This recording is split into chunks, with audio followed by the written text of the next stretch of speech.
Shalom Lifehouse Family, senang saat ini kita boleh kembali berjumpa. Mari siapkan segenap keberadaan kita masuk dalam hadirat Tuhan.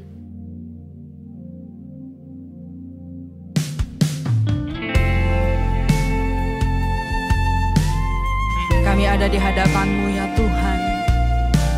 Perkenankan setiap kami untuk selalu dekat dengan-Mu. Tuhan, perkenankan aku selalu ada di samping-Mu. Sejak ku hidup di bumi sampai di keabadian, ku iri Tuhan. Tuhan, ku pegang janji-Ku setia sebagai sahabat, senantiasa bersama menunaikan tugas Bapa selesai akhirnya. Bersedia hidup kudus tak bercelah, takkan lagi dalam percintaan dunia. Ajarku berpikir seperti diri-Mu, bawaku Tuhan dalam perjuangan-Mu.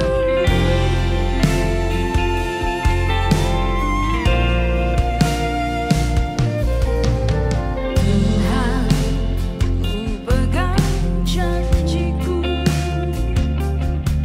setia sebagai sahabat-Mu, senantiasa bersama menunaikan tugas Bapa selesai akhirnya. Bersedia hidup kudus tak bercelah, takkan lagi dalam percintaan dunia.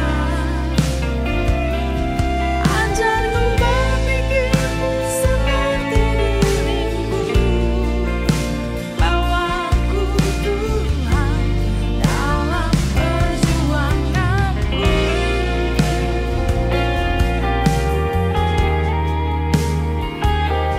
Tolong setiap kami Roh Kudus, sebab sulit bagi kami hidup kudus tak bercelah. Tolong kami Tuhan. Bersedia hidup kudus tak bercelah,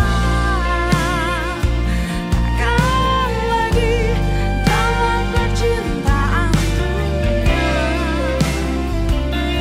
Ajarku berpikir seperti diri-Mu, bawaku Tuhan dalam perjuangan-Mu. Ya Tuhan, ku bersedia hidup kudus tak bercelah, takkan lagi dalam percintaan dunia. Ajarku berpikir seperti diri-Mu, bawaku Tuhan dalam perjuangan-Mu, bawaku Tuhan dalam perjuangan-Mu.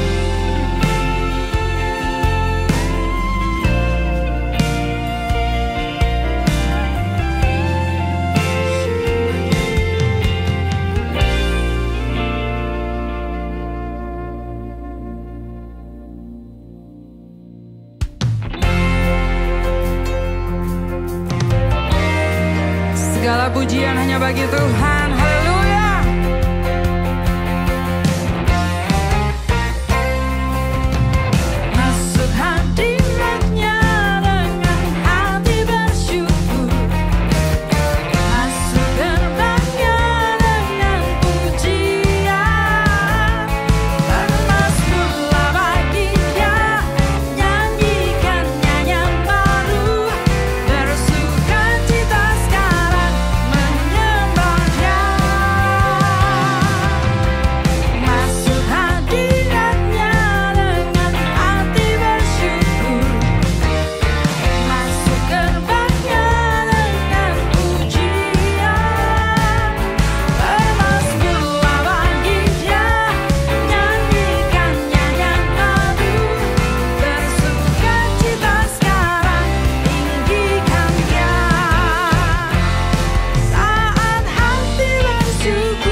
Shalom Lifehouse Community, apa kabar saudara? Saya percaya kita semua tetap dalam lindungan Tuhan yang luar biasa. Bapak Ibu Saudara sekalian, sudah 1 tahun lebih kita melewati masa pandemi ini, tetapi saya tetap percaya bahwa penyertaan Tuhan tetap menyertai kita dalam segala musim kehidupan. Kita terus berdoa saudaraku, mungkin 3-4 bulan lagi ketika sudah lebih dari setengah yang divaksin dari penduduk DKI ini, kita berdoa supaya kita bisa segera bertemu tatap muka secara offline. Bapak Ibu Saudaraku, ketika kita masih online, tetap kita kusyukkan waktu kita 1 jam ke depan ini untuk mengikuti ibadah online. Bapak Ibu Saudaraku, siapkan Alkitab, siapkan catatan, jangan ada interupsi apapun. Mari kita datang kepada Tuhan dengan rasa lapar dan haus, dengan hati yang terbuka seperti tanah yang subur, sehingga benih kebenaran firman Tuhan dapat berbuah lebat dalam hidup kita. Kiranya Tuhan Yesus menyertai kita semua. Haleluya.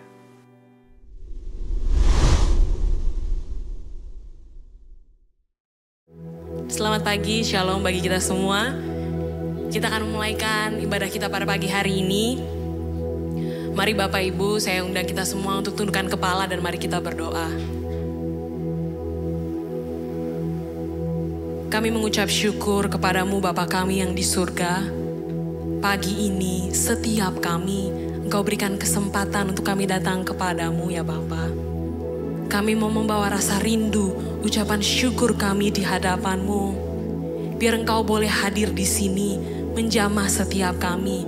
Lebih dari siapapun Tuhan, kami rindu Roh Kudus-Mu hadir bekerja melawat setiap kami ya Bapa. Dengan tulus hati dan rendah hati kami datang kepadamu.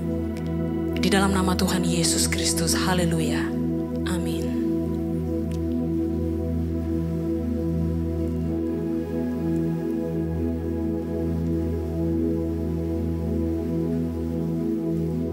Ajarku memahami semua yang Kau ingini, agar hidupku puaskan hati-Mu. Bagimu aku rela sepenuh hati menghamba, serahkan diri genapi karya-Mu. Ajarku memahami semua yang Kau ingini, agar hidupku puaskan hati-Mu. Bagimu aku sepenuh hati menghamba, serahkan diri genapi karyamu. Ajarku memahami semua yang kau ingini, agar hidupku puaskan hatimu. Bagimu aku rela sepenuh hati menghamba, serahkan diri, genapi karyamu.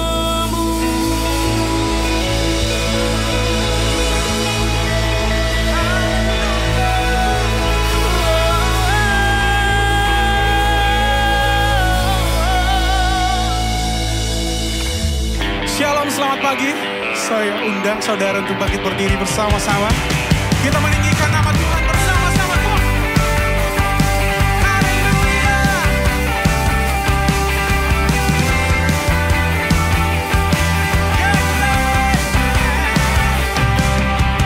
Tak pernah ku ragu akan kesetiaanmu.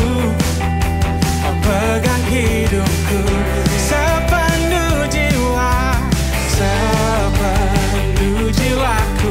Ku yakin dan percaya, tuntun langkahku. Yesus, Kaulah Raja dalam hidupku, berjaya untuk selamanya. Hanya Kau Tuhan, sumber kekuatan. Kuasa-Mu tercurah bagiku senantiasa.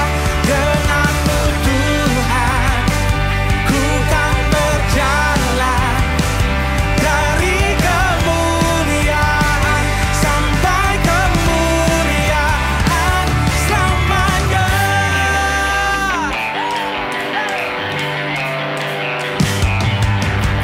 Tak pernah ku ragu akan kesetiaanmu. Kau pegang hidupku sepenuh jiwa. Ku yakin dan percaya, Kau tuntun langkahku.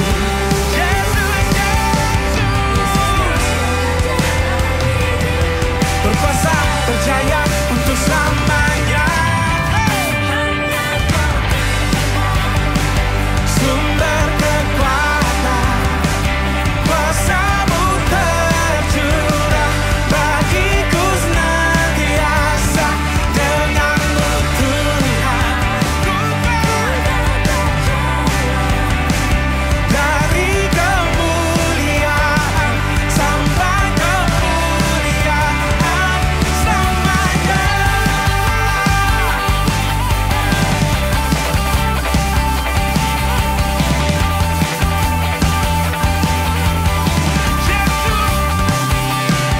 Yesus, Kaulah Raja dalam hidupku, berkuasa, berjaya untuk selamanya. Yesus, Kaulah Raja dalam hidupku, berkuasa, berjaya untuk selamanya. Hanya Kau Tuhan, sumber kekuatan. Kuasa-Mu tercurah bagiku senantiasa. Denganmu Tuhan, ku kan berjalan dari kemuliaan. Mari jemaat Tuhan angkat suara.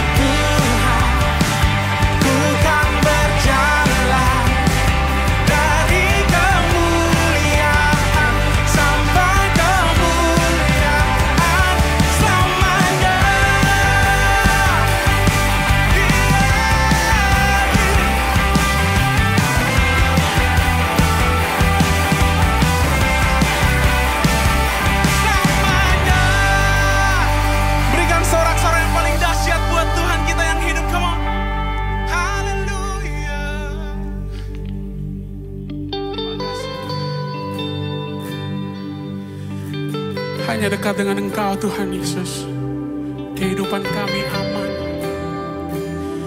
Hanya berada di hadirat-Mu Tuhan, kehidupan kami Tuhan tentram di dalam-Mu.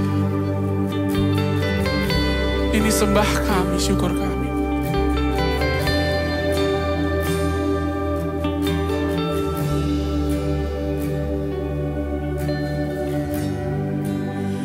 Dekat padamu, itu rinduku.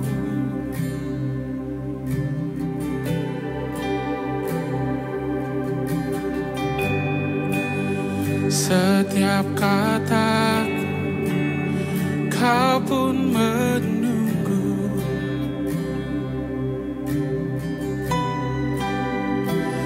Tak kusangka ku temukan satu kasih yang abadi. Kini ku datang dan ku bawa hidupku.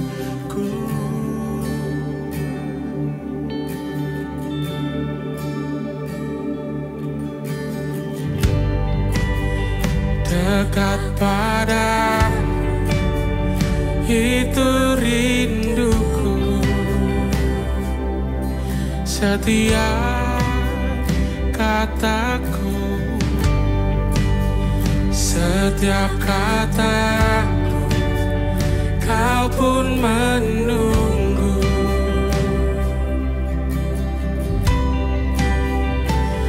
Tak kusangka ku temukan satu kasih yang abadi. Kini ku datang dan ku bawa hidupku.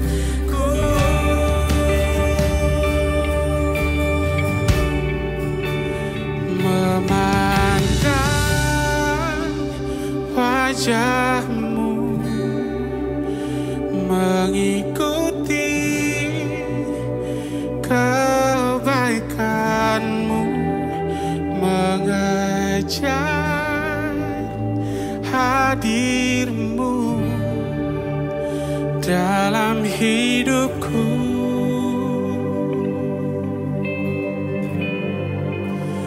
Membawa sembahku,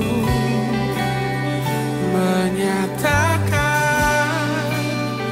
kebesaran-Mu, mengejar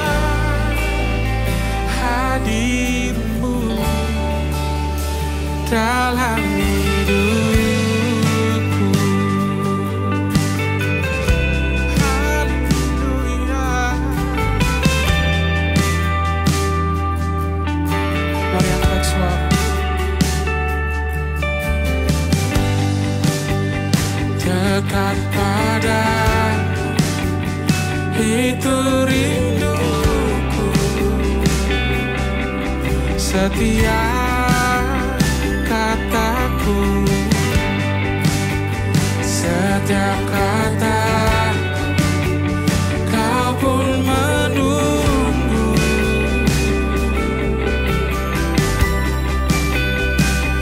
Tak kusangka ku temukan satu kasih yang abadi. Kini ku datang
kesesakanku.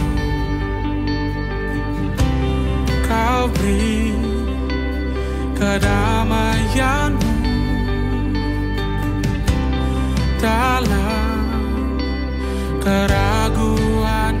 Ku temukan wajahmu karena pengorbananmu, karena pengorbanan. Kau jadikanku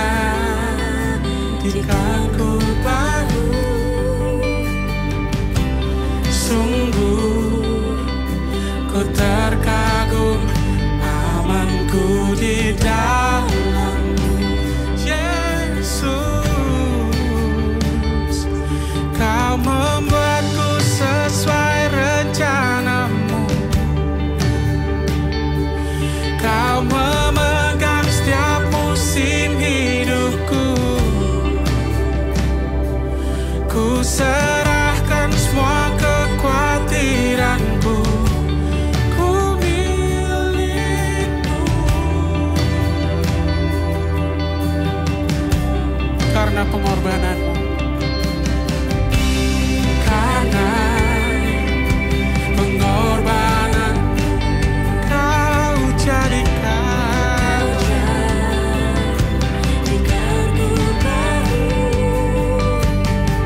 Kini aku percaya tiada yang mustahil bagimu. Kuasamu kuatkanku, dasarku berharap. Kini aku berserah pada rancanganmu bagiku. Ku ikuti panggilanmu, ku kan setia sampai akhir hidupku. Mari jemaat Tuhan angkat suaramu. Oh, kini aku berserah.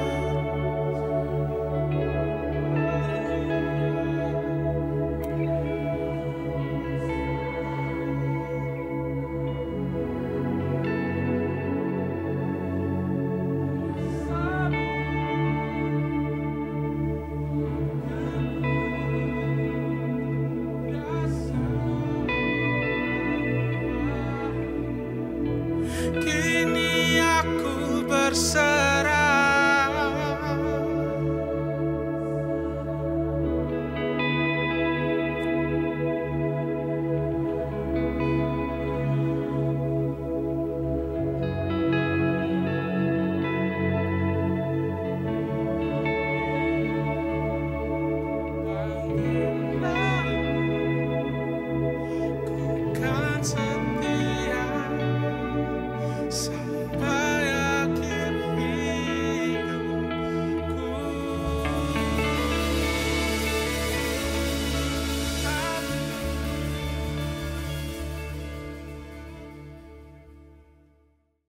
Saudaraku, sebentar kita akan diberkati oleh kebenaran firman Tuhan yang akan disampaikan oleh Pastor Jarod. Saya percaya kebenaran firman Tuhan ini akan menjadi berkat buat saudara semua, menjadi kekuatan. Itu sebabnya siapkan hati saudara, siapkan catatan saudara, siapkan Alkitab saudara. Biar waktu-waktu ke depan ini tidak ada gangguan, kita bisa teduh duduk diam di kaki Tuhan. Sebelum itu, mari kita bersatu di dalam doa. Bapa yang maha baik, tumpahkan isi hatimu di tengah-tengah kami. Berbicaralah. Dalam nama Tuhan Yesus, kami ucapkan syukur. Amin. Shalom Bapak Ibu semuanya. Untuk Lifehouse, terima kasih untuk kesempatan melayani secara onsite.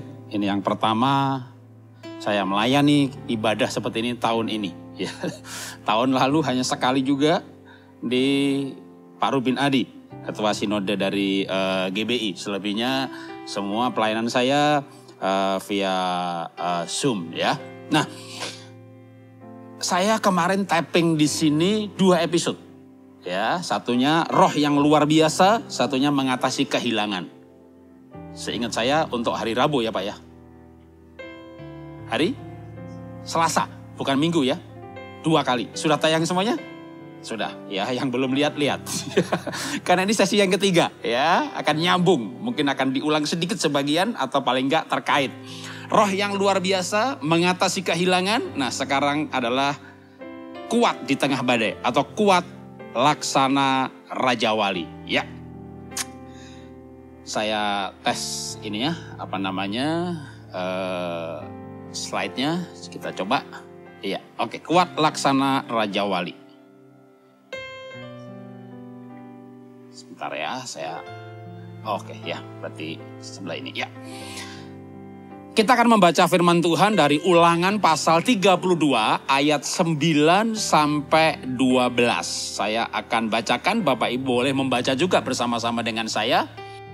Ulangan 32 ayat 9, tetapi bagian Tuhan ialah umatnya. Yakub ialah milik yang ditetapkan baginya. Didapatinya dia di suatu negeri di padang gurun di tengah-tengah auman padang belantara. Dikelilinginya dia dan diawasinya, dijaganya seperti biji matanya. Laksana Raja Wali menggoyang bangkitkan isi sarangnya, melayang-layang di atas anaknya, mengembangkan sayapnya, menampung seekor dan mendukungnya di atas kepaknya. Demikianlah Allah menuntun dia dan tidak ada Allah asing menyertainya. Dari ayat ini, Tuhan atau firman Tuhan mengilustrasikan kita dengan Tuhan itu seperti induk Raja Wali dengan anak Raja Wali. Ya, nah, lalu bagaimana Tuhan menuntun kita? Tadi ayat 11-nya, laksana Raja Wali menggoyang bangkitkan isi sarangnya. Jadi Raja Wali menggoyang bangkitkan isi sarangnya. Apa isi sarangnya? Anaknya. Untuk apa digoyang bangkitkan? Ya supaya jatuh ke bawah. Untuk apa dijatuhkan ke bawah? Untuk belajar terbang. Nah, di manakah Raja Wali membuat sarang sehingga digoyang bangkitkan? Ini bisa dilihat kalau ini bukit, sana lembah ya. Sarang Raja Wali itu bisa di lerengnya bukit dan cukup tinggi. Beberapa gambar kalau yang saya dapat dari daerah lain, ini mungkin lebih kelihatan bagaimana lebih tajam yang tadi, tapi ini bukitnya hampir tegak lurus 90 derajat, lalu dia bikin sarang di situ. Kalau belajar terbangnya lebih cepat 2-3 hari atau 1 minggu, pasti anaknya mati. Dan untuk belajar terbang itu caranya Raja Wali menggoyang bangkitkan isi sarangnya. Apa isi sarangnya? Anaknya. Digoyang bangkitkan, dipatok. Wah, wah, wah. Jadi awal pertama kali terbang itu dipaksa. Ya, misalnya katakan sarangnya di sini ya. Ini tebing yang tinggi sekali. Lalu dijatuhkan, wah gitu. Kira-kira gimana perasaan pertama kali belajar terbang? Hari pertama kali ya. Hari pertama kali, bukan hari kedua, bukan hari ketiga, pertama kali belajar terbang. Pernah naik jet coaster, roller coaster, turun, gitu, mending ya. Kenapa? Kan habis turun ada naiknya. Kalau dia nggak pakai, di bawah ada air, ada tebing yang keras. Itu betul-betul keadaan yang menakutkan. Dan itu disengaja sama induk Raja Wali. Cuma induknya tahu betul, jangan sekarang. Ini pas waktunya, terbang dia anaknya. Tujuannya supaya Raja Wali bisa terbang, bisa naik bukit, bisa menjadi Raja Wali dewasa. Tuhan tahu persis kapan mengizinkan segala sesuatu terjadi sebagai ujian, bukan pencobaan. Tapi seandainya iblis menggunakan itu sebagai pencobaan, tidak pernah melampaui kekuatan kita, tepat pada waktunya sehingga kita kuat menghadapi. Pak, untuk apa sih Pak Tuhan izinkan pencobaan, ujian? Supaya tabah. Saya sudah tabah Pak. Supaya sabar. Saya sudah sabar Pak. Supaya tekun, saya udah tekun Pak. Supaya tangguh, saya udah tangguh Pak. Supaya karakter kamu baik. Waduh, kapan selesainya Pak? Daftar karakternya panjang banget. Kapan selesainya? Sampai kita meninggal dipanggil Tuhan. Itulah wisuda kehidupan. Hidup ini sekolah kehidupan, wisudanya waktu kita dipanggil. Sebelumnya akan ada ujian, bukan hukuman bagi kita orang percaya. Bagi orang yang tidak percaya, sebuah kejadian bisa hukuman bagi dia. Daniel nggak ada salahnya, Paulus nggak ada salahnya, kisah-kisah tokoh-tokoh di Alkitab nggak ada salahnya. Mereka diizinkan Tuhan, kadang sebagai sebuah proses, kadang sebagai alat. Daniel nggak salah apa-apa, lewat kejadian itu, raja, tidak ada Allah lain seperti Allahmu. Ya, tujuan proses itu untuk Allah dipermuliakan. Jadi kita ini mengalaminya bisa sama dengan yang dialami dunia, tapi backgroundnya berbeda, konteksnya berbeda, latar belakangnya berbeda, alasannya berbeda. Jadi kita tidak akan diistimewakan, misalnya yang sungguh-sungguh nggak kena COVID, gitu ya kan? Nggak ada yang menjamin. Ya.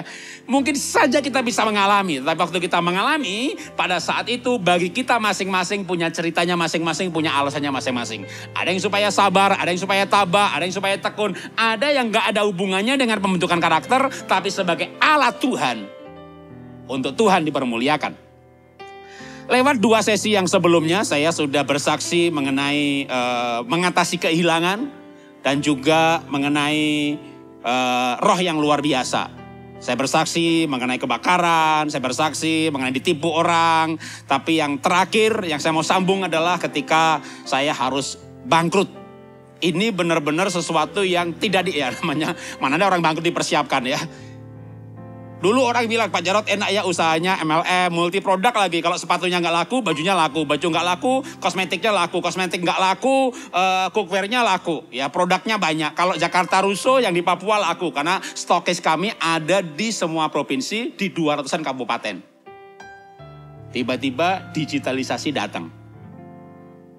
Lalu kita ikut-ikutan juga buka platform ya kayak Lazada, Store. Jadi kita ikut buka platformnya. Dulu kita supply ke beberapa platform. Lama-lama wah jangan hidup tergantung orang lain. Bikin sendiri. Nah itu kejeblos malah dah. Habis. Bangkrut. Ya Pak Jarod mah bangkrut masih ada sekolahan. Dagang sepi, sekolah mana ada sepinya Pak. Itu sustainable.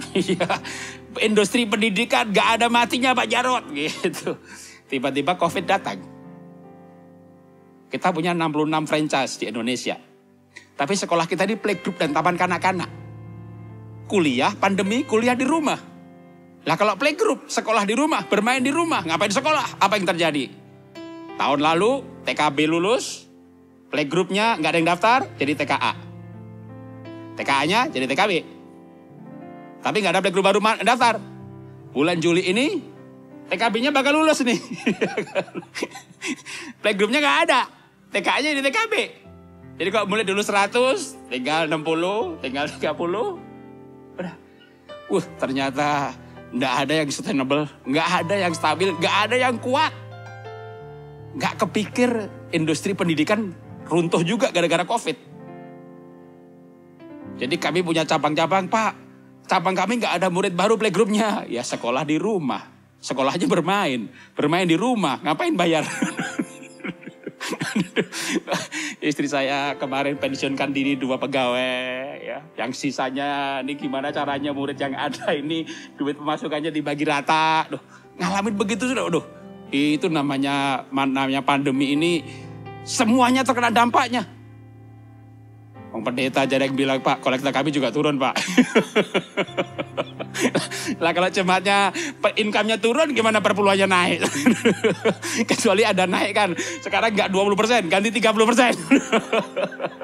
Nanti di jalan bilang, kami 5%, pindah mereka. Ini dampaknya luar biasa. Lalu apa yang saya mau saksikan? Oke, sebelum saya sambung pelajaran selanjutnya, saya mau saksikan sedikit. Di tengah situasi seperti ini, saya mulai ingat apa yang pernah kemampuan yang saya miliki, yaitu melukis. Dulu saya melukis karena butuh uang, ya, waktu saya kuliah. Jadi dulu saya melukis itu karena nggak punya uang. Lalu kerja, bisnis, usaha diberkati, lalu menjadi uangnya banyak. Nggak ngelukis lagi belasan tahun. Sampai situasi yang seperti tadi saya ceritakan, ya, usaha MLM, bangkrut, sekolah pun goyang gitu. Tapi ketika saya ingat apa yang saya miliki, apa lagi ya gitu ya. Talenta apa yang saya miliki. Melukis gitu ya. Pertama kali saya dapat order itu lukisan macan. Pertama kali dapat order di pandemi ini. Udah belasan tahun gak ngelukis. Tapi ini lukisan mau dikasih ke seorang jenderal. Harus bagus. Tapi karena mau dikasih seorang jenderal harus mahal juga. Maksudnya ngasih barang murah gitu ya. Jadi saya kasih harga cukup bagus gitu kan. Bisa Pak, bisa gitu. Oke Pak, udah langsung transfer DP-nya. Saya bingung, bisa nggak ya? Saya nggak yakin. Akhirnya saya bilang anak saya, namanya Levina Christy. Kalau Instagramnya Design by Lev. Itu detail sekali gambarannya. Akhirnya saya bilang sama anak saya, Levin, kamu ceng gambar. Terus nanti ternyata siapa? Kamu depan, papa belakang.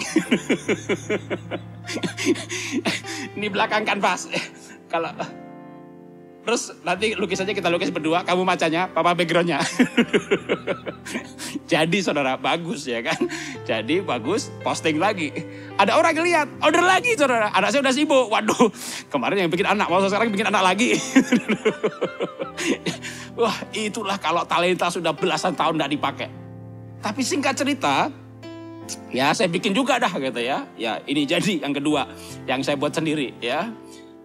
Nah, Akhirnya minggu demi minggu gitu ya. Minggu demi minggu dari bulan Juli tahun lalu sampai hari ini. Tadi aja sebelum berangkat kemari sempat bikin background untuk order yang lain lagi gitu ya. Sudah berapa minggu ya, pokoknya saya hitung dari Juli tahun lalu sampai sekarang ini Februari 2021 ini tiap minggu satu lukisan. Yang saya mau ceritakan adalah Tuhan itu kadang mengizinkan kita masuk dalam situasi yang kembali tidak nyaman. Ya, anak Raja Wali ada di sarangnya, itu suasana yang nyaman. Lalu digoyang bangkitkan, diterjunkan, itu kan kembali suasana tidak nyaman. Saya punya usaha, udah enak banget, aduh malah mikir nanti mungkin bisa pensiun di Swiss atau di New Zealand begitu ya. Kalau punya MLM, member 500.000, tutup poin 10% aja saudara. Tutup poin itu beli 100.000. Maka mudah dicapai. Begitu tutup poin 10% aja, udah ada kerja sebulan bisa makan berapa tahun ya. Tiba-tiba, boom, digitalisasi. Bangkrut loh saudara, tutup loh saudara. Masih tenang, ada sekolahan. Gak ada yang daftar. Gak ada yang daftar lagi, gimana nih gitu. Waduh. Itu seperti anak Raja Wali yang dijatuhkan. Tapi induk Raja Wali tahu betul ketika dia menjatuhkan tidak untuk membunuhnya. Ketika anak Raja Wali itu meluncur, maka raksasa Raja Wali menggoyang bangkitkan isi sarangnya, melayang di atas anaknya, menampung seekor. Kenapa menampung seekor? Kan anaknya 2. Raja Wali aneh atau unik, saya googling kalau bertelur itu 2 gitu ya, nggak lebih banyak. Kalau ayam tuh banyak banget telurnya. Di rumah saya piara ayam, waduh kalau bertelur banyak. Tapi Raja Wali 2. Ya mau ditafsirkan arti rohani ya boleh juga, gitu ya, bicara kualitas. Tapi saya nggak mau menafsirkan dari angka-angka. Tapi paling tidak anaknya 2, lalu kenapa menampung seekor? Ternyata cara Raja Wali melatih anaknya terbang itu satu persatu. Jadi nggak dua-duanya didorong begitu. Hari ketiga, hari keempat udah bisa bareng-bareng ya. Pertama kali itu satu. Anaknya didorong satu, tapi induknya 2. Karena Raja Wali itu kayak burung dara, hidupnya berpasangan. Di rumah saya punya burung dara, ada 20-an, itu berpasangan. Lalu selain itu ada soang sepasang, bebek sepasang, ayam jantannya 1, betinanya 3, betinanya 2, bebek jantannya 1, betinanya 3, ayam kate jantannya 1, betinanya 3, gitu ya. Yang paling kurang ajar itu bebek. Sudah punya istri 3, betinanya entok dikawin juga. Itu bebek packing ya, yang saya pelihara. Ayam juga begitu, tapi burung dara enggak. Ya, burung dara itu punya pasangan, ya berpasangan aja gitu. Makanya kalau burung dara itu di pasar Anda lihat betinanya di dalam kurungan, itu jantannya dilepas gitu, nggak kemana-mana dia, muter di situ aja. Yang penting betinanya dikurung. Coba ayam, betinanya dikurung, pergi cari yang lain. itu ayam. Nah jadi Raja Wali itu hidupnya seperti keluarga, berpasangan. Mereka induk betinanya jagai anak, Raja Wali jantannya berburu. Atau jantan menjagai anak, betinanya berburu. Dan Raja Wali jantan memelihara anak-anaknya, ngasih makan anaknya, melatih anaknya terbang. Itu Raja Wali jantan. Jadi seperti Raja Wali jantan itu didik anaknya. Kalau ayam enggak, ya ayam jantan enggak. Ayam betina didik anaknya, ngasih makan anaknya, ayam jantan jalan-jalan cari betina yang lain. Itu. Makanya nggak ada lagu bahagia ayam jantan gitu, nggak ada ya. Bahagia Raja Wali gitu. Nah kita akan jadi Raja Wali dewasa, bukan ayam jantan dewasa. Kita akan jadi Raja Wali dewasa yang diterjunkan kadang-kadang oleh induknya sengaja pada waktu yang tepat, nggak mungkin meleset. Itu hanya satu, supaya berdua ini induk bisa memastikan kalau anaknya dalam bahaya, dia akan menampung seekor. Karena memang pada waktu itu terjadi, itu dilatihnya sendirian. Nah saya akan perdalamin soal seekor ini dalam arti sendirian. Saudara pernah mengalami merasa sendirian? Siapapun saudara, Anda punya pacar bisa putus, Anda punya istri, suami bisa sibuk, Anda seorang laki-laki bisa mengalami kesendirian karena istri tidak mendukung. Bahkan Anda seorang anak punya orang tua yang baik sekalipun, ada saatnya orang tua punya kesibukan dan Anda mengalami kesendirian. Bahkan Anda seorang hamba Tuhan sekalipun. Kita melayani, lalu ada orang yang, waduh ini visinya luar biasa nih. Kita dukung, kita ikuti gitu ya. Kita ikut melayani gitu, kita ikut, dia pergi. Anda melayani sendirian. Anda punya visi, Anda bisa nggak didukung, Anda sendirian. Dalam hidup ini setiap orang pasti akan mengalami yang namanya kesendirian. Kenapa Tuhan izinkan seseorang mengalami kesendirian? Kembali ke anak Raja Wali dulu. Diterjunkan, jatuh. Pada saat tertentu induknya datang untuk menolong. Jadi induknya ada di bawah, anaknya seperti digendong. Itu namanya momentum. Dalam siklus hidup yang panjang ada satu titik di mana anak Raja Wali punya pengalaman, aku ditolong sama induk. Dan berdua dia digendong. Waduh, kalau nggak ditolong aku mati. Anda lahir sampai mati saya nggak tahu berapa puluh tahun. Hidup ini panjang banget, ceritanya banyak, SD, SMP, wah banyak macam cerita, dagang, ditipu, pelayanan, ke segala macam. Ada nggak momentum satu titik pengalaman Anda berdua dengan Tuhan? Itu yang Tuhan inginkan sebenarnya dengan sebuah kejadian yang dia izinkan terjadi. Maka ketika Anda mengalami kesendirian, carilah Tuhan, supaya kita berduaan dengan Tuhan. Kalau kita sendirian, cari orang lain juga yang lagi sendirian. Wah itu berbahaya saudara. Wah istri lagi kesepian, lagi sendirian. Wah ada bapak juga kesepian. Waduh itu konseling bisa konslet saudara. Kalau Anda mengalami kesendirian maka carilah Tuhan supaya berduaan dengan Tuhan. Itu bisa terjadi kapan saja dalam siklus hidup saudara. Saya pernah melayani di sebuah gereja. Jadi ketua ini, ketua itu. Waduh jabatannya banyak banget. Cabangnya ratusan lagi dan saya ada di kantor pusatnya. Bukan sebagai full time tapi ketua departemen pusat. Jadi volunteer. Gaji RP 00 gitu ya. Kita pengusaha yang melayani masuk digaji gitu kan. Tapi kita pegang departemen banyak banget. Ketua pemuda, ketua anak juga. Anak maju, kasih pemuda, pemuda maju. Kasih misi dalam negeri maju. Kasih departemen pendidikan, kita pegang semuanya. Singkat cerita, dicopot, diganti. Jadwal khotbah yang sudah rapet bulan demi bulan, batal semuanya. Saya pernah mengalami diizinkan Tuhan, istilahnya di grounded, scores. Nggak boleh khotbah, semuanya membatalkan. Nggak punya jabatan, orang kalau punya jabatan temannya banyak. Itu nggak di gereja, nggak di pemerintahan, nggak di partai. Jabatan kan wewenang, ya kan? Jadi pejabat pemerintah punya wewenang. Ya pengusaha datang dong supaya dapat order. Sudah pensiun tergantung dulu. Kalau bangun relasinya baik, sudah pensiun dihormati. Kalau dulu meres, kurang ngajar tuh orang itu.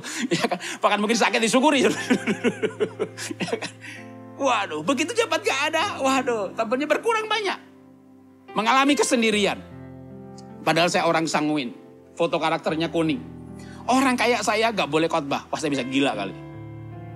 Pada waktu saya mengalami kesendirian, tidak boleh khotbah. Itulah saya ingat kisah Raja Wali. Saya cari Tuhan, berduaan dengan Tuhan. Waduh itu tahun 98, sudah lama sekali. Tapi itulah tahun di mana saya jadi mulai penulis buku.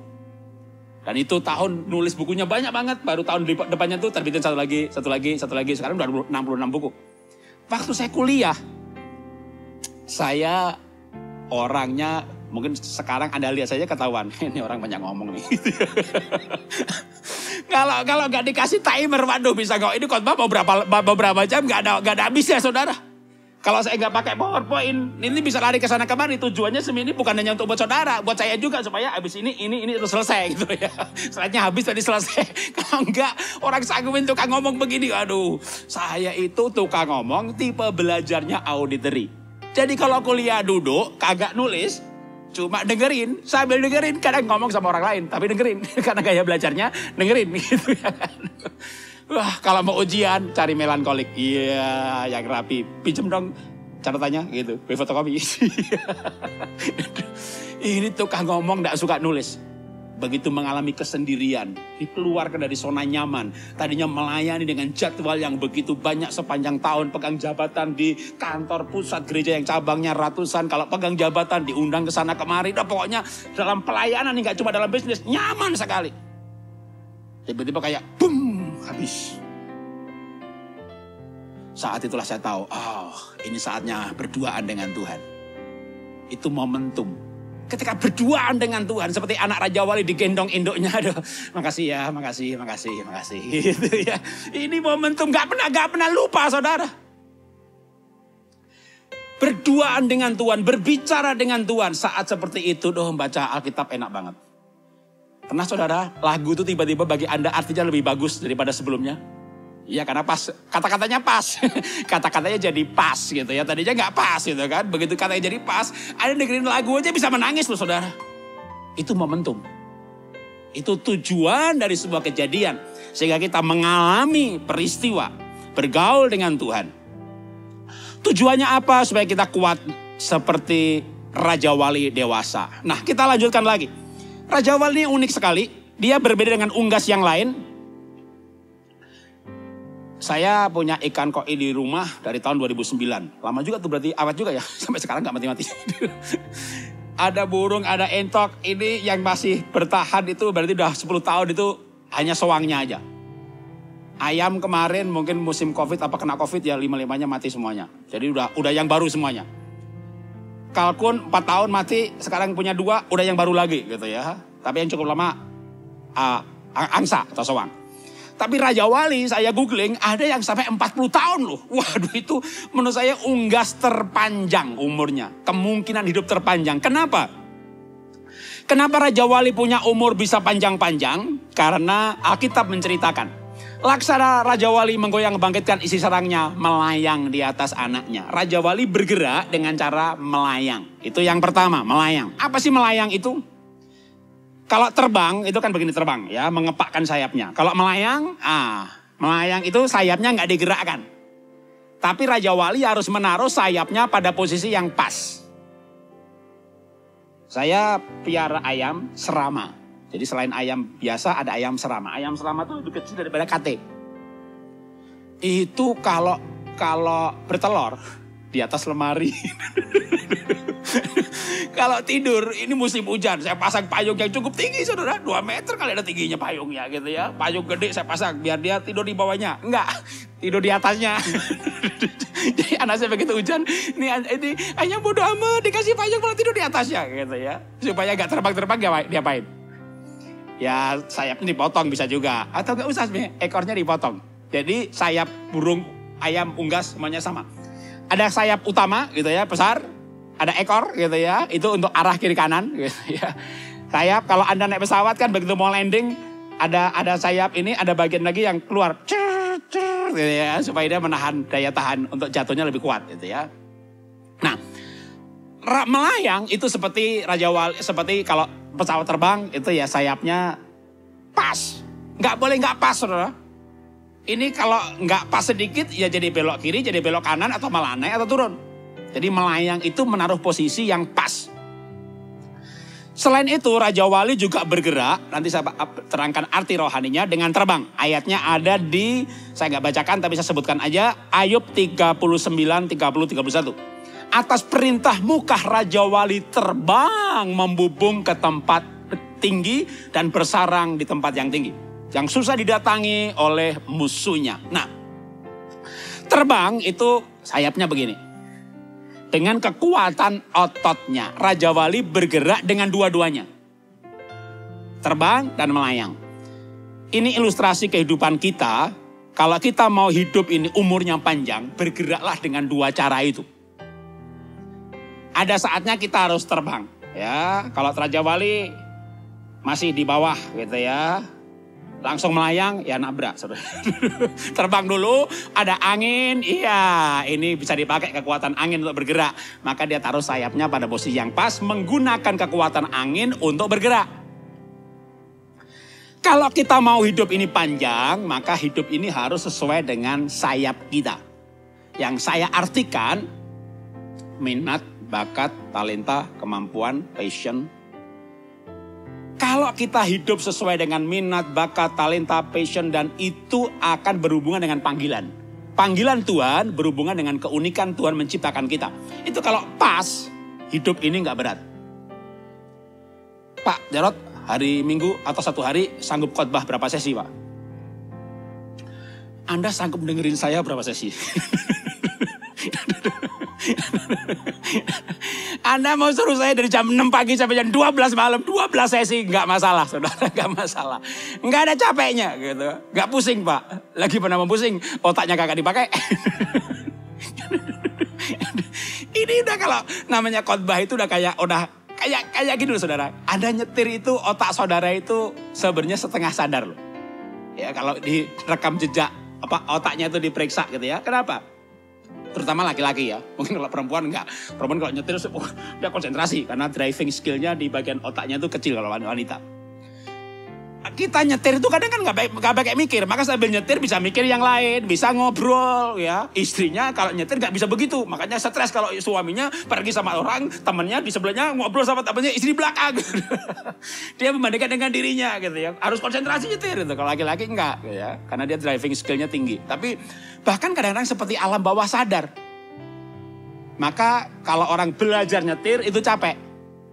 Karena waktu dia belajar, dia mikir begitu ya. Tapi kalau udah, ya santai banget tuh. Pakai tangan satu ya oke. Gitu ya. Kalau saya bikin istri saya stres kalau nyetir gitu. Saya bisa nyetir sambil pakai sepatu, pakai kaos kaki. Jangan ditiru. Pokoknya masuk mobil belum pakai sepatu, belum pakai sabuk. Masuk aja berangkat. Sampai di tempat udah rapi ya pokoknya. Jadi... waduh, itu jangan ditiru. Karena tidak pakai, otaknya tidak banyak dipakai. Nah, kalau orang bekerja sesuai talentanya, ya itu sebenarnya otaknya tidak banyak dipakai. Pertama kali bulan Mei 2020, pertama kali ngelukis, ya saya stres saudara ya. Udah lama enggak, ini buat jenderal lagi, DP udah diterima, Mas Setra bilang nggak jadi. Aduh, tidur kepikiran ya kan. Duh, akhirnya untuk anak mau nolong begitu ya. Yang kedua gitu. Aduh. Tapi begitu udah sekian bulan udah gak pakai mikir, udah gak pakai tenaga ya. Pulang khotbah ngelukis, belum ngelukis lagi kayak energi yang digunakan makin rendah. Sama juga dengan khotbah. Itu talenta, minat, bakat. Nah, karena itu melayanilah, bekerjalah sesuai dengan minat, bakat, talenta. Anda bakatnya misalnya sebenarnya penginjil. Jadi gembala, stroke saudara. Maka saya nggak mau Pak jadi gembala dong Pak. Nanti jadi cepat Bapak. Kamu mau saya mati lebih cepat gitu ya kan. Nggak mungkin saya jadi gembala. Itu bukan panggilan saya. Bukan, ya bisa. Tapi dipaksakan.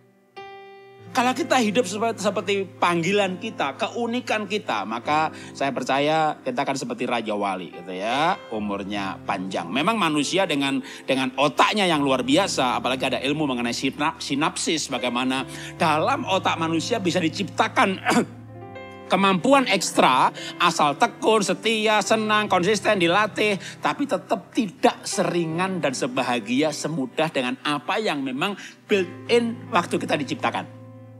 Jadi kalau saya tetap menyarankan kita hidup seperti bagaimana waktu kita diciptakan sebagai panggilan atau pekerjaan utama kita. Kenapa Raja Wali umurnya panjang? Maleakhi pasal 4 ayat yang kedua.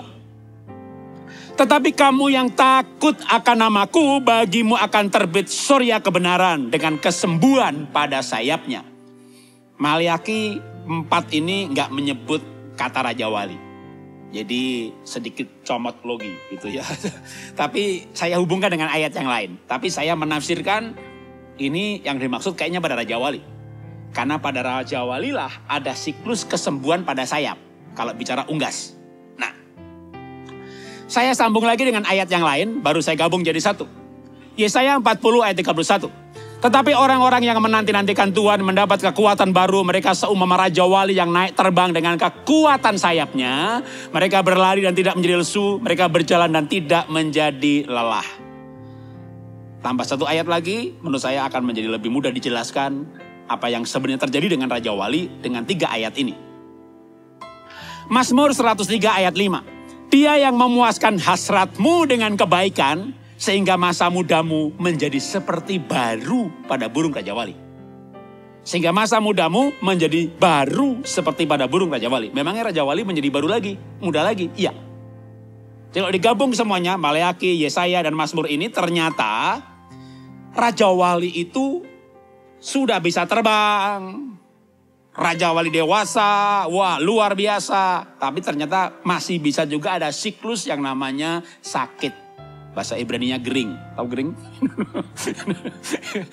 Bulunya rontok, brodoli itu bahasa Ibraninya ya. Brodoli itu bulunya copot satu persatu lalu dia gering. Maka pada waktu itu apa yang harus dilakukan oleh Raja Wali? Yesaya berkata menanti-nantikan. Itu bahasa ilustrasi. Kalau pada burung Raja Wali maka pada waktu menanti-nantikan itu yang dia lakukan adalah dia harus berjemur di bawah sinar matahari. Ya, seperti sekarang ini kita semuanya menjadi kayak burung. Ya, bangun pagi, olahraga, sarapan, jam 10 jemur-jemur. Lah bayi lahir warnanya kuning dijemur aja sembuh loh saudara. Maka sampai di Jepang orang mendewakan matahari. Tapi kita memuji yang menciptakan matahari. Karena memang ada sinar ultraviolet alfa dan beta pada jam-jam tertentu yang bagus untuk kesehatan. Anda minum kalsium tanpa kena sinar matahari masuk malah pengapuran. Tapi dengan sinar matahari diubah menjadi D3 aktif lalu menaikkan sistem imun. Waduh, jadi ini Raja Wali nggak tahu kuliah di mana, dia ngerti juga begitu rupanya. Jadi waktu dia sakit saudara ya, dia berjemur sinar matahari. Berjemur sampai dia sembuh.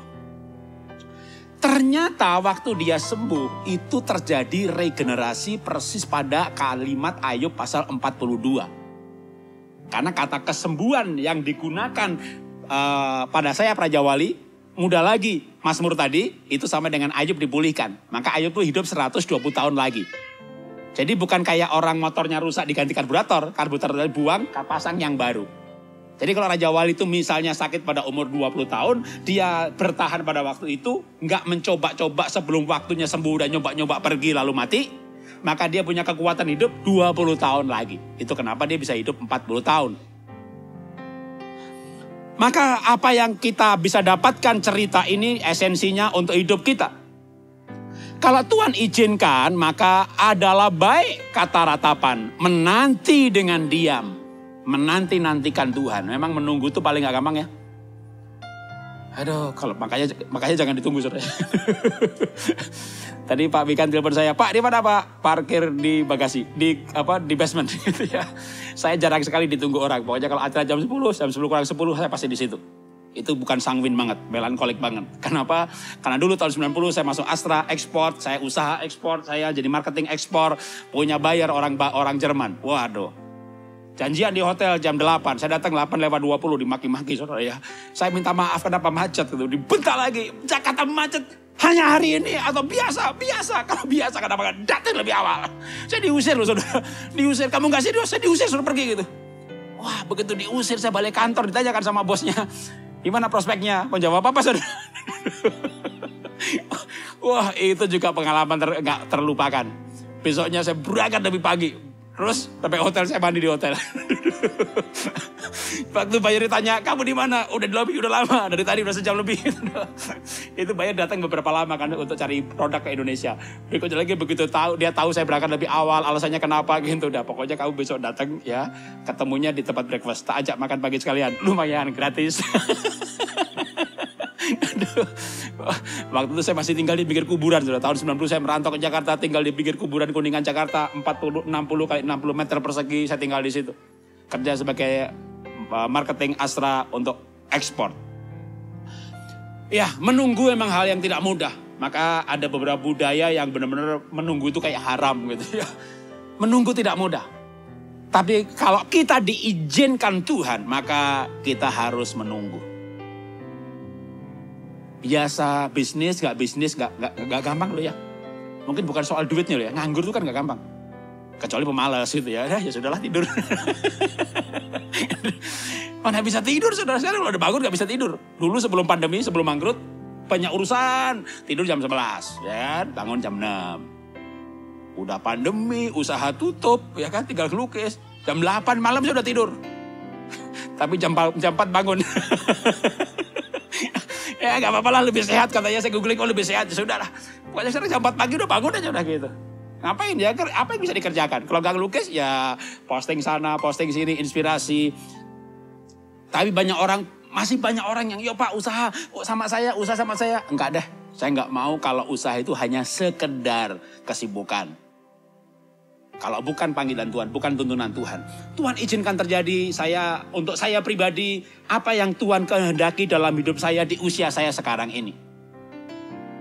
Banyak orang ketika nggak sabar menunggu, lalu usahanya tuh satu tutup, coba lagi, tutup lagi, yang lain lagi tutup lagi. Kenapa? Mungkin nggak sabar menunggu untuk sampai pada hal yang terbaik, usaha yang terbaik, teman yang terbaik, produk yang terbaik, kongsi yang terbaik, waktu yang terbaik. Kadang-kadang kita harus menunggu, menantikan pertolongan Tuhan. Ketika saya bergumul, Tuhan, saya pensiun, ngapain ya? Jadi apa ya? Dulu pikir kan usaha, diberkati gitu kan. Satu, tutup. Ini ya boleh, saya nggak tahu tutup apa belum sih. Mudah-mudahan tidak gitu ya. Tapi bisa tidak, bisa belum gitu. Karena kalau pandemi segera berakhir, ya murid baru daftar lagi. Tapi kalau begini terus-terusan gitu kan. Kan jumlah vaksin, jumlah penduduk muka bumi atau jumlah penduduk Indonesia dibagi vaksin berapa tahun? Indonesia 250 juta. Vaksin yang dibeli sama pemerintah 50 juta. Tuh. Itu pun 50 juta pengirimannya selama berapa tahun? Ada orang yang iseng-iseng hitung saudara ya. Berapa lama sih vaksinasi muka bumi ini selesai itu? 7,4 tahun. Saya bilang Tuhan ini kalau 2 tahun aja ya belum tutup ini. Ya sekolah grup TK ya, aduh orang gak sekolah deh, ngapain di sekolah, di rumah sekolahnya bermain aja di rumah gitu ya, walaupun ada gak cuma bermain kan, belajar membaca, belajar mewarna, urutannya begini ya, semuanya ada di YouTube Pak, semuanya ada di Google Pak gitu, sudahlah. Jadi saya sempat mikir Tuhan, ini tutup satu gak apa-apa, kalau semuanya tutup gimana? Ya.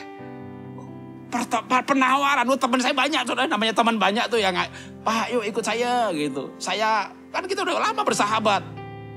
Teman saya di Indonesia cukup top dah dalam sebagai orang di properti gitu ya. Dan dia juga bangun jaringan untuk mengcoach sales di bawahnya begitu. Aduh, enggak dah. Saya renungin lagi sempat iya itu udah teman dekat melayani bareng-bareng. Enggak. Menunggu dan sambil menunggu ternyata ya itu tadi di luar dugaan. Tuhan izinkan saya kok malah jadi pelukis. Ya happy, seneng gitu ya. Ada orang kalau ada komentar, Pak, Papa kalau posting di Instagram foto lagi ngelukis, mukanya gembira banget. Nggak lagi ngelukis, lagi apa juga gembira terus gitu ya. Tapi nggak beda Pak gembiranya katanya ya. Mudah-mudahan memang iya. Maka Daud pun berkata demikian dalam Mazmur 40 ayat 1.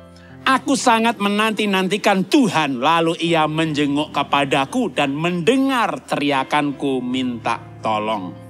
Pada saat yang tepat ketika Raja Wali dijatuhkan dari induknya.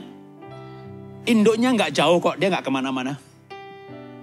Laksana Raja Wali menggoyang bangkitan sarangnya, dijatuhkan anaknya.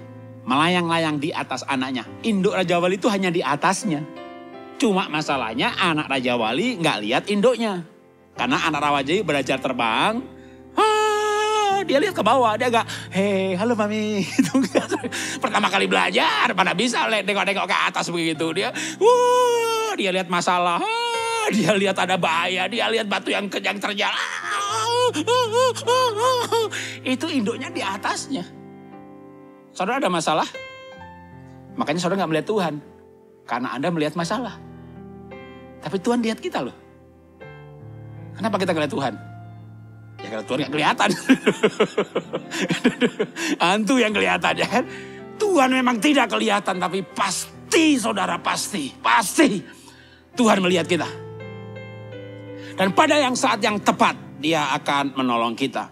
Dan orang yang menanti-nantikan Tuhan lalu punya pengalaman pribadi, maka Daud berkata, jiwa kita menanti-nantikan Tuhan. Dialah penolong kita dan perisai kita.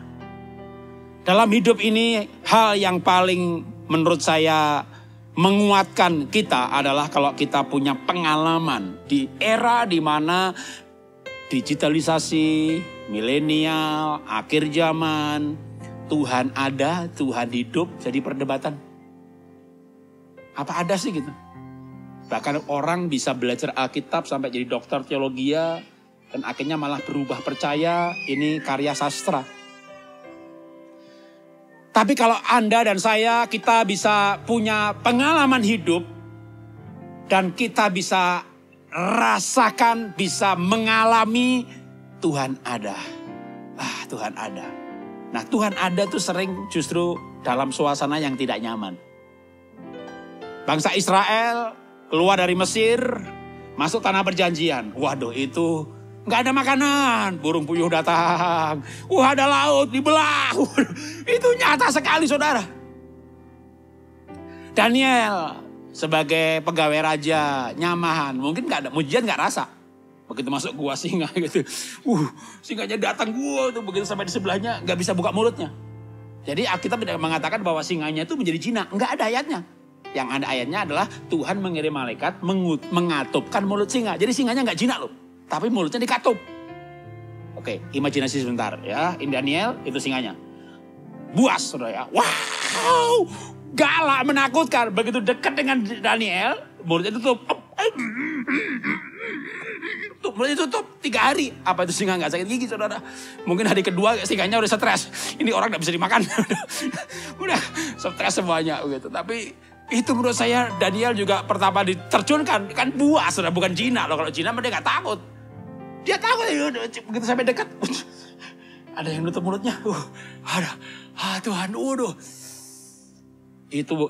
Itu pengalaman yang nggak mungkin lupa, saudara. Saya percaya Tuhan baik, dia tidak jahat. Kalau dia mengizinkan itu hanya supaya kita kembali punya pengalaman. Kalau sebelumnya pernah punya pengalaman, Tuhan baik. Luar biasa. Terima kasih Tuhan. Saya nggak tahu saudara ini ada di level mana. Saya ini hidup dari level yang paling bawah. Kalau kita nggak usah jauh-jauh ke belakang, nanti kelamaan ceritanya. Tahun 90 aja dah.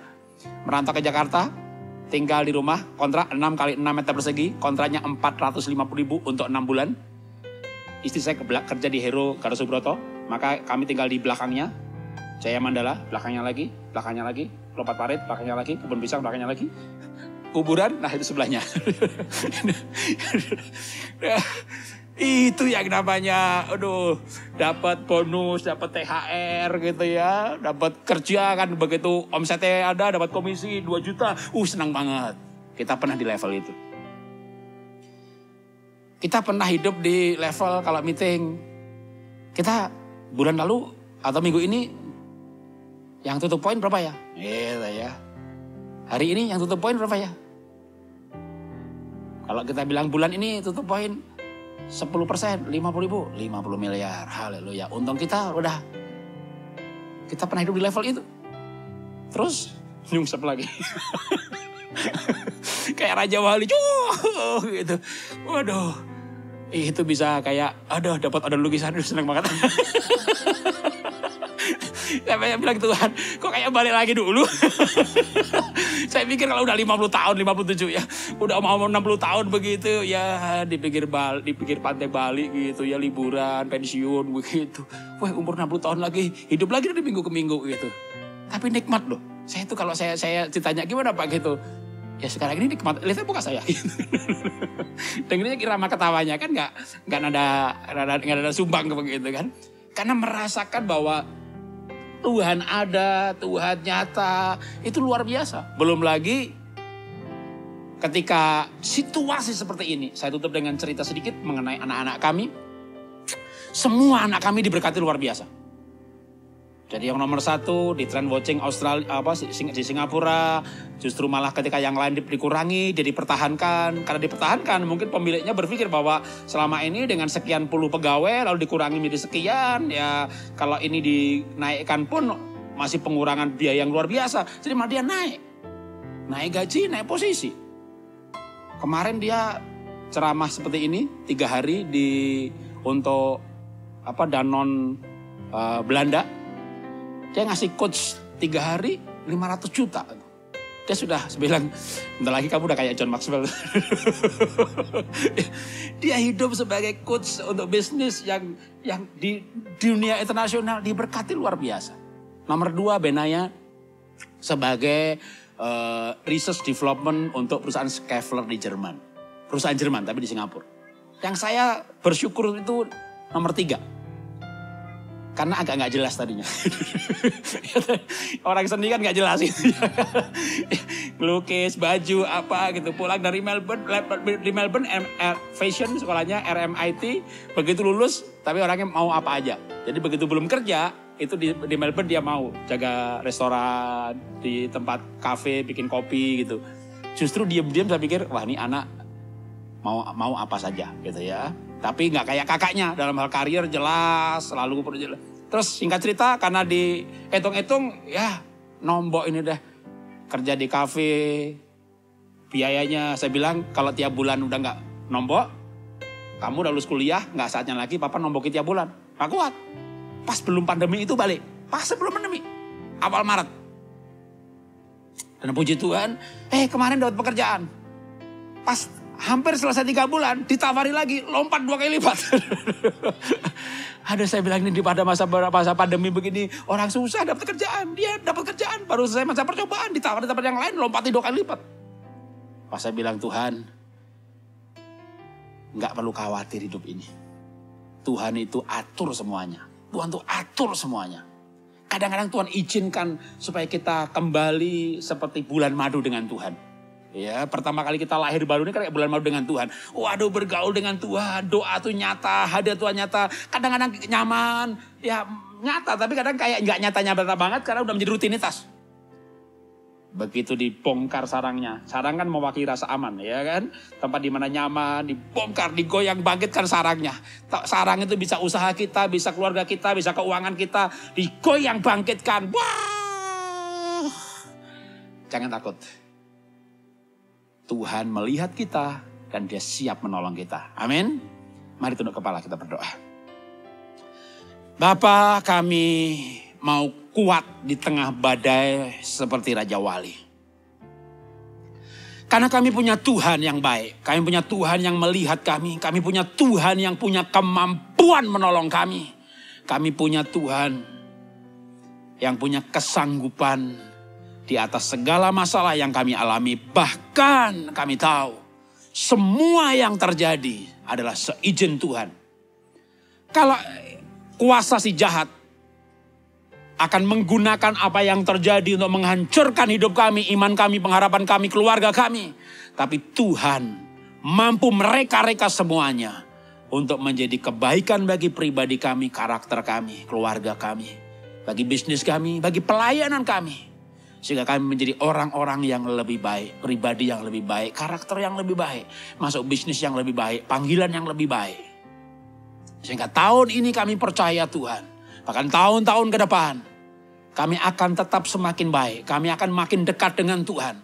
Karakter kami makin disempurnakan. Pelayanan kami makin dimurnikan. Kehidupan kami dipermuliakan. Dan itu terjadi karena kami bergaul dengan Tuhan. Tuhan yang baik, Tuhan yang hidup bagi kami. Terima kasih Bapa, dalam nama Tuhan Yesus kami berdoa mengucap syukur. Dan belajar firman-Mu. Haleluya. Amin. Tuhan berkati. Saya percaya saudara semua diberkati oleh kebenaran firman Tuhan yang disampaikan oleh Pastor Jarod.